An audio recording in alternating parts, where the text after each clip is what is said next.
আচ্ছা, টেকনিশিয়ান ভাইরা যে ওয়াটারপ্রুফ করেছে সেটা হচ্ছে এই কালো আঠা দিয়ে। আসলে এই আঠা দিয়ে যখন আপনি ওয়াটারপ্রুফ করবেন তখন আপনি সেটা পরবর্তী খুলতে গেলে আপনার সেটাতে গ্রিন লাইন এসে চলে আসার সম্ভাবনা থাকে এবং খোলা যায় না।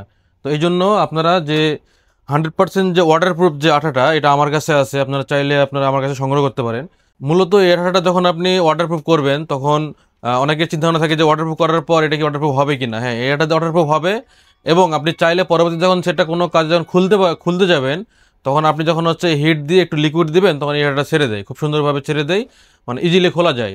এই জন্য আমি বলবো যে আপনারা যখন ওয়াটারপ্রুফ করবেন তখন অবশ্যই আপনারা এই যে ডিসপ্লে ফিটিংয়ের যে আঠাটা আছে ব্ল্যাক বা হোয়াইট যেটাই বলেন, এটা আপনারা ব্যবহার করবেন না। কারণ এটা আপনি ব্যবহার করলে পরে হয়তো বা যে কাস্টমারটাকে আপনি লাগাই দিচ্ছেন উনি পরবর্তী সেটা খুলতে গেলে ওনার একটা বিশাল বড় ক্ষতি হতে পারে।